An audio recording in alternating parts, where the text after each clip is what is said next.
Welcome to FWTV, episode 23. Today is Friday, July 9th, 2021. I'm your host, Janie Hansen, back again with Q Lair for your market update this week. The annual Giant Day celebration, it just kicked off here in Blue Earth, so you may catch some sounds of joy coming from the festivities right outside our studio on Main Street. But in this episode in the markets, we'll be covering corn, soybeans, wheat, and what's now become our regular check-in on the inflation outlook. All right, Q, looks like there was a big drop in the corn price coming out of the weekend rains. What's going on in the markets? Well, coming out of the long weekend, 4th of July, we had quite a bit of rain up here in Minnesota. It hit a lot of the areas that were really needing it, a lot more than they thought. So, one of the nights it literally rained through the night here. So we got quite a bit of rain. The crops have really responded to it. Of course, after the 3-day weekend, they opened it up and just put a big gap down. So what we're seeing here is a gap that's about 22 cents, which is a big one. Mm-hmm. Okay, so not only that, but if you look below this market, let me put the arrow here. This little guy has been sitting here for months. We have a gap down here below the market, just below 480, mm-hmm. and that's like gravity right now. So the way the market's smelling right now is that we're going to have to make an attempt to get that gap filled below, and then we're going to see what we can do on the gap above, and that should be it mm-hmm. for the crop year. The open interest is way down. The interesting thing is that corn, beans, and wheat on that huge down day, open interest barely moved.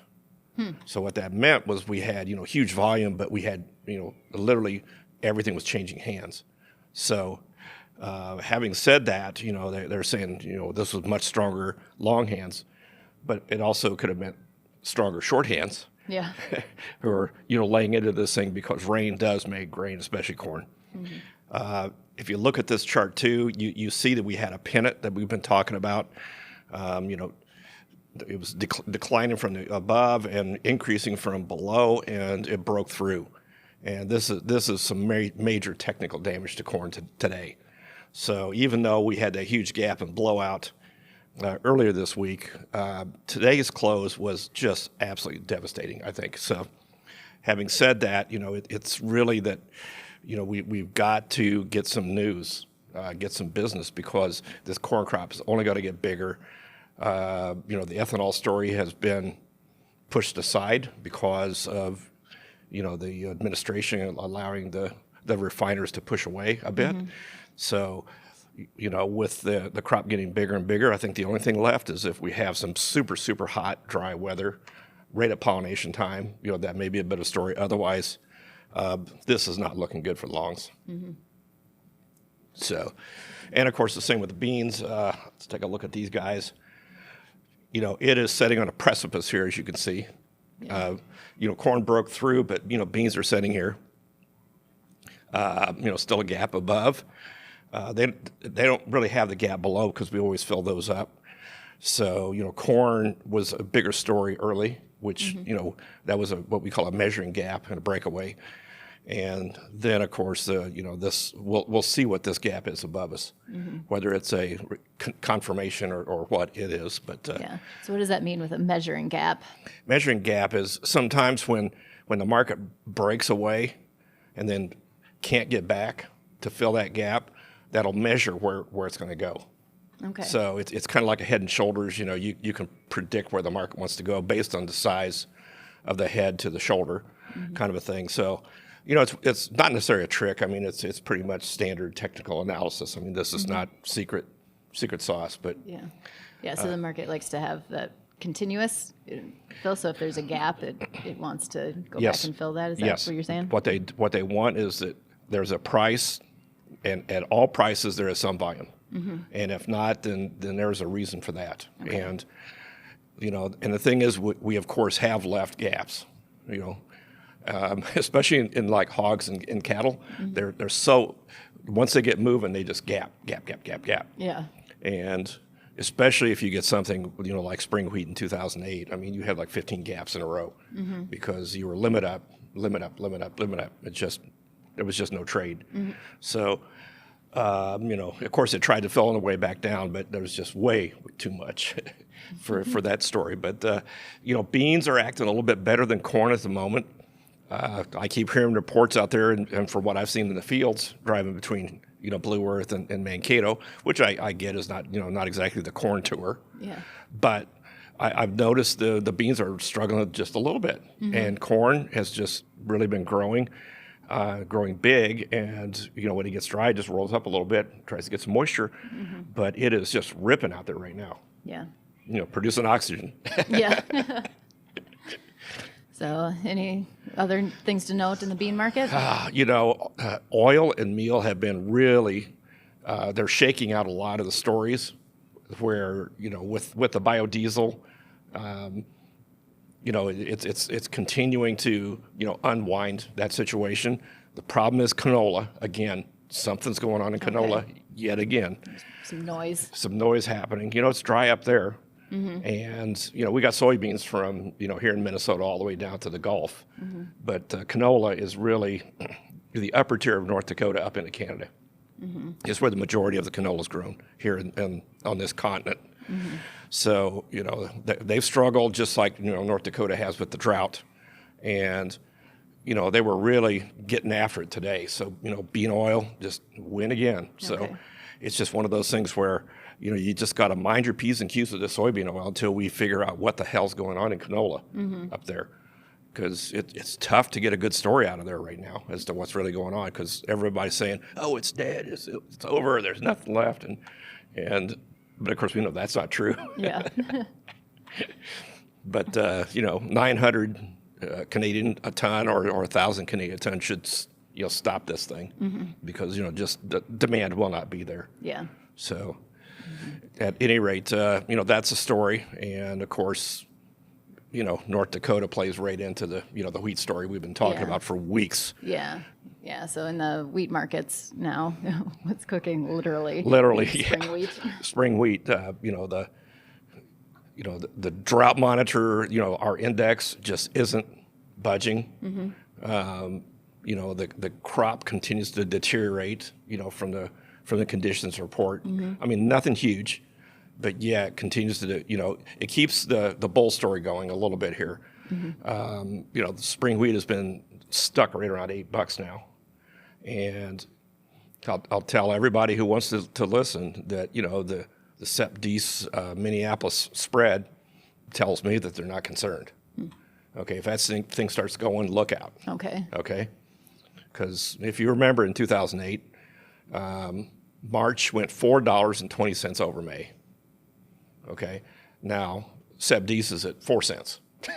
Oh, that's a little different. That's a long way to go. Yeah. But what it does, the spreads are the canaries in the coal mine. And when that thing starts going, that's when I'm going to get concerned. Okay. The other major story is, we've been talking about Kansas City. Keep your eyes on that. It just buried Chicago this week. Now, DEESs are 20 under. They were 80 under about 4 or 5 months ago. So now all of a sudden it's just 6-7 cents a day. Boom, boom, boom, boom. KC is 20 under and Gesundheit. And it's just running right now. And what that does is that is taking the pressure off spring wheat because this crop came in just, dry weather is great for winter wheat. I mean, just awesome. And the protein's been solid and the crop has been solid. So you say, well, the crop is solid and everything else, and it's coming in big. Why is it rallying? And the thing is, it's because of spring wheat. Okay. So, I tell you, the thing is that this is why trading wheat is so dangerous because the story should be that you just sell Kansas wheat and walk away from it. This would have cost you buku. Yeah.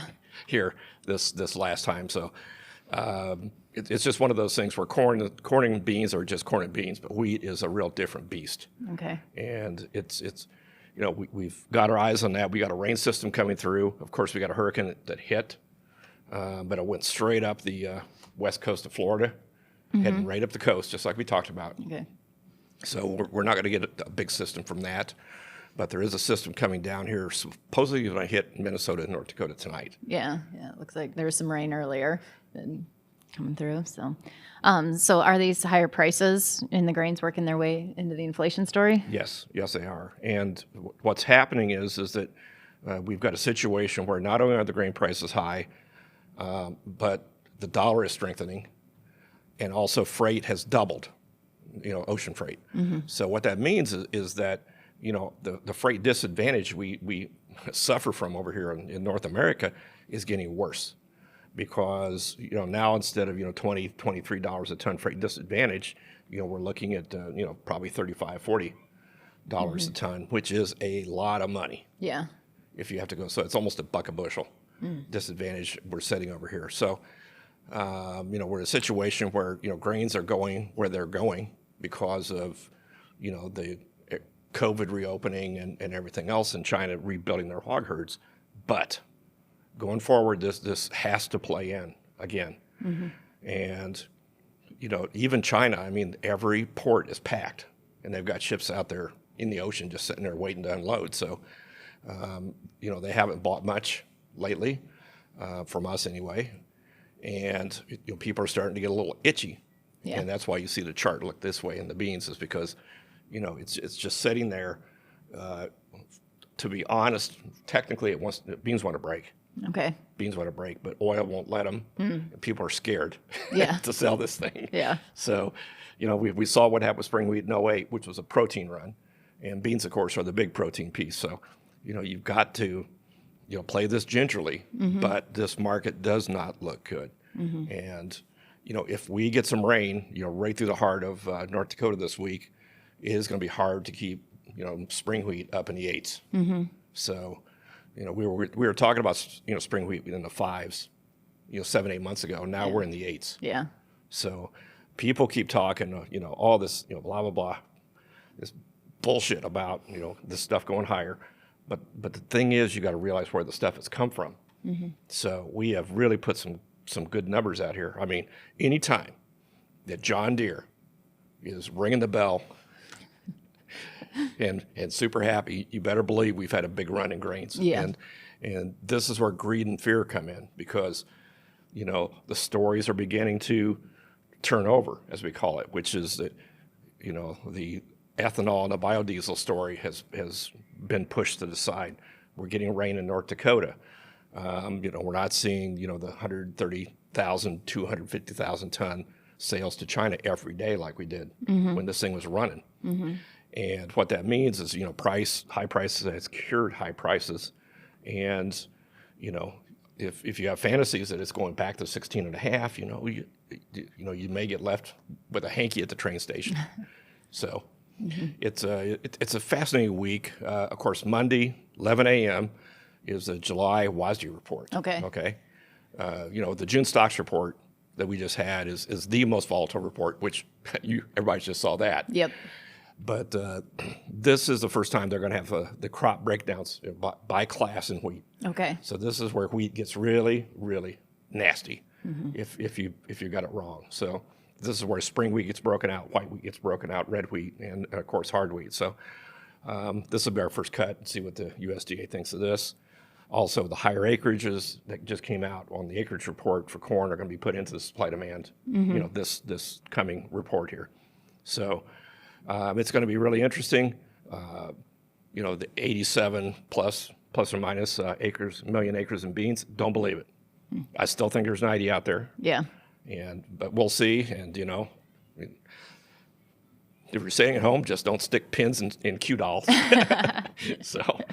But that's why we have markets. And the thing is that the market's acting like it knows that there's more acres out there. Okay. You're seeing that indication. Yeah. And to be honest, if it weren't for soybean oil and canola, this thing would have really taken a big hit this week in the beans. So it's that oil rally keeping up. Yeah, because we had days where corn was down 10 and beans were up 3 or 4, and it's just like you see these relationships. Yeah. And it's not like you can't buy acres anymore because we're in the meat of the crop year now. Decisions have been made. Yes, and they're starting to talk about buying acres in 22 now. So we're going to start talking about that here on Fish Wrap in the next couple of weeks. Is the 22 bean corn ratio and see what the market is really telling the farmers what it wants. So, Yeah, and the Farm CFO updates. exactly. So So, big report coming. yeah. So aside from WASD on Monday, any other things to keep an eye out for next week? The rain systems are continuing to look like they're coming through the northern tier states. If it happens, it's going to have some issues keeping these markets up. The problem is we got some super dry hot weather out there in the far northwest, Washington, Yeah. Oregon, which could cause problems for white wheat because that's where the majority of the soft white wheat is grown. So keep an eye on red wheat, Chicago, because those are the two soft markets. Okay. And so, the story is going to evolve quickly. Once corn and beans get made, I guess you shouldn't be calling it made, but we have a much better idea what's going on. Then the story will be wheat, Okay. because this dry weather up in the Pacific Northwest, if we get a short crop in soft white, then soft red is going to be hot. Okay. And of course, you see what happened with Kansas City running. So it's going to be a real interesting week coming up here. So, all right. Well, that's all for this week's market update. For those of you who are Croptimize Pro subscribers, check out the Croptimize Hedge Report for further insights on the market implications for grain sales. If you're not yet a subscriber, you can learn more and sign up at thefarmcfo.com. Thanks for tuning in, and we'll see you next week.